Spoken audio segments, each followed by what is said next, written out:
Et si ce n'était pas de l'incohérence, mais de l'ambivalence? L'autre jour, j'ai traversé une période difficile, une période de conflit, où la communication était compliquée pour moi.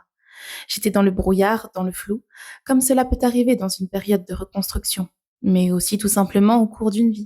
À la fin de cette période, j'ai commencé à me recentrer, à retrouver ma clarté. Et c'est là que j'ai vu beaucoup d'incohérences en certaines choses. Enfin, c'est vrai quoi. Je me sens fatiguée, je me sens épuisée, j'ai besoin de temps pour moi, mais je ne demande pas beaucoup d'aide. J'ai besoin de dormir tôt, mais je suis capable de scroller jusqu'à minuit.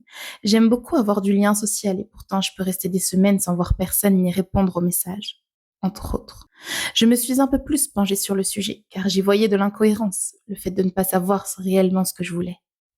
Mais lorsque je me relie à moi-même et que je mets de la conscience sur ce que je vis, j'y vois plutôt de l'ambivalence.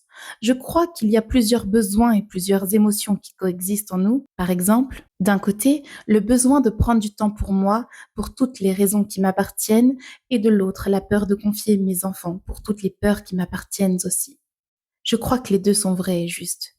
Je me rends compte que plus je m'éloigne du mode survie de la Elisa traumatisée, plus je gagne en clarté, plus je fais face à l'ambivalence. Ça a ce côté un peu stressant parfois, mais ça me va d'être stressée pour ça. Ça me fait comprendre que quelque chose en moi se passe et il me permet de ralentir pour me recentrer.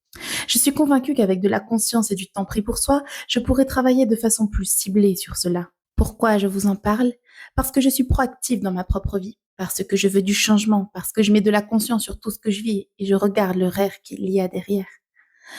Ça ne signifie pas que c'est simple, c'est simplement un choix de difficulté. Le flou et le brouillard dans nos vies peut avoir parfois nous sembler injuste. Mais en réalité, si on prend le temps d'observer ce que cela nous invite à découvrir en nous, ça en vaut vraiment la peine. Je suis reconnaissante d'être éprouvée en ayant ma conscience car je suis encore plus attentive dans ces moments-là. Je vous en reparle très vite, Inch'Allah, dans une partie 2 sur ce que j'ai mis en place comme exercice pour comprendre et passer à l'action, pour répondre à mes besoins de façon juste et réaliste, tout en étant capable d'accueillir et de comprendre ce qui est encore douloureux pour moi, Inch'Allah. Est-ce que ça vous parle, ce sentiment d'ambivalence? Quels sont les besoins qui s'opposent chez vous? Dites-le moi en commentaire ou en message privé. N'hésitez pas à liker, vous abonner et partager. Je vous dis à très vite, Inch'Allah, sur l'itinéraire du mode survie à la vie d'après. Assalamu alaikum wa rahmatullahi wa barakatuh.